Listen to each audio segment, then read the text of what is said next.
देखिए ये हमारा चैप्टर नंबर 15 का पहला क्वेश्चन लिखा हुआ है। यहाँ पे फर्स्ट नहीं लिखा है, मैं आपको बता दूं, ये क्वेश्चन नंबर फर्स्ट है।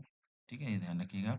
लिखा mention two causes of earthquakes other than movement of tectonic plates. तो देखिए यहाँ पे लिखा हुआ है, इसका दो आंसर जिसमें हमने लिखवा रखे हैं।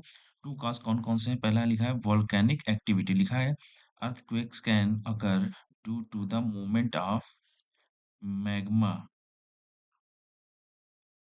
beneath the earth crust, especially near active volcanoes. As magma rises, it can cause pressure to build up and lead to fractures or eruption, generating seismic wave. दूसरा यहाँ पे देखिए लिखा हुआ है ह्यूमन एक्टिविटी। ह्यूमन एक्टिविटी किस तरह से रिस्पॉन्सिबल है? लिखा है certain human activities such as mining। ठीक है, यहाँ पे देखिए लिखा है including seismicity and hydraulic fracturing can induce earthquake by alternating underground pressure and cause to rock of fracture। तो देखिए दो कारण लिखे हुए हैं, तो इनको ये पहला क्वेश्चन है, इसका आंसर जो है लिख लीजिए आप लोग कॉपी पे। अगला हमारा जो क्वेश्चन लिखा है, देखिए उसमें लिखा है what is the point of reason of an earthquake called. ठीक है, तो देखिए the point of reason of an earthquake where the seismic wave are first generated. जहाँ पे सिस्मिक वेव पहले सबसे पहले जनरेट होती है is called the focus and hypocentre of the earthquake। ठीक है, this is the location beneath the earth surface from where the rocks break and slip, releasing energy that causes the earthquake। तो देखिए ये दूसरे number का दूसरा question है, उसका आंसर भी लिखा हुआ है यहाँ पे, इसको भी नोट कर लें आप लोग। आगे हम लोग बढ़ेंगे तो हम अपना अगला क्वेश्चन देखेंगे थर्ड नंबर का। देखिए थर्ड नंबर क्वेश्चन यहाँ पे देखिए लिखा है mention the factors which determines the extent of damage due to an earthquake. क्या होता है? फैक्टर लिखने हैं, ठीक है, जो डैमेज के लिए मतलब अर्थक्वेक में जो डैमेज होता है उसके लिए रिस्पॉन्सिबल होते हैं। मैग्नीट्यूड ऑफ अर्थ, जैसे जैसे मैग्नीट्यूड हाई होगा, यहाँ पे देखिए लिखा है the larger the magnitude the more energy is release leading the greater shaking and more potential for damage measuring on the Richter scale और मोमेंट मैग्नीट्यूड स्केल। ठीक है, हायर मैग्नीट्यूड जनरली काज मोर saver damage, मतलब ज्यादा magnitude होगा तो ज्यादा नुकसान होने की संभावना है या होगा। आगे हमारा अगला जो फैक्टर लिखा है यहाँ पे देख लीजिए, लिखा है डिस्टेंस फ्रॉम एपिक सेंटर। ये भी एक मेन फैक्टर है। लिखा है the closer a location is to the epicentre the more intense the shaking and therefore the greater the potential for damage.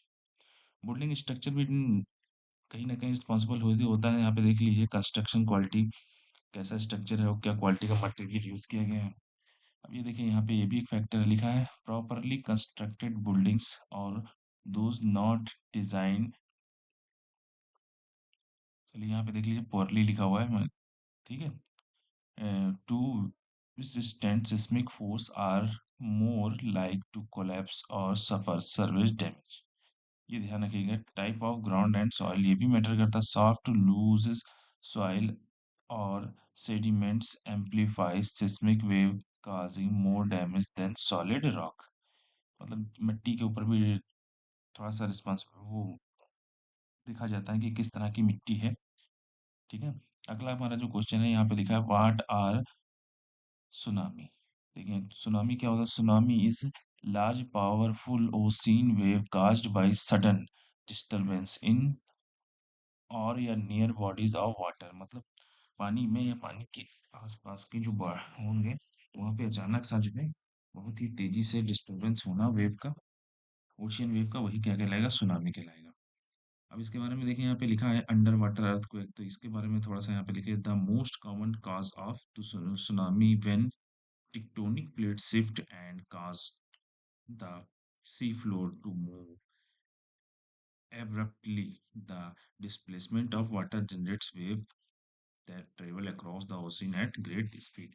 फिर आगे यहाँ पे देख ले दूसरा ऑप्शन में क्या लिखा है? Volcanic eruption.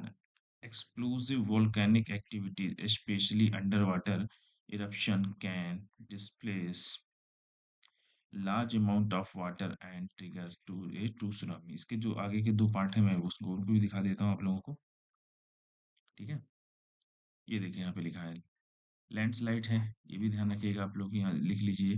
ठीक है, मेटेरियाइट एक्स इम्पैक्ट जो है इनको भी आप लोग अपनी कॉपी पे लिख लीजिएगा, पूरा अच्छे से पढ़ लीजिएगा।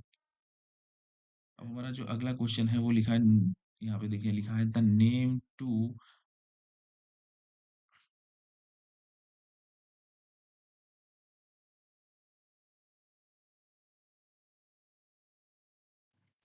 ये देखिए यहाँ पे लिखा है the name of two region in India को, यहाँ पे देखिए लिखा हुआ है, इसको थोड़ा ध्यान से देख लीजिएगा।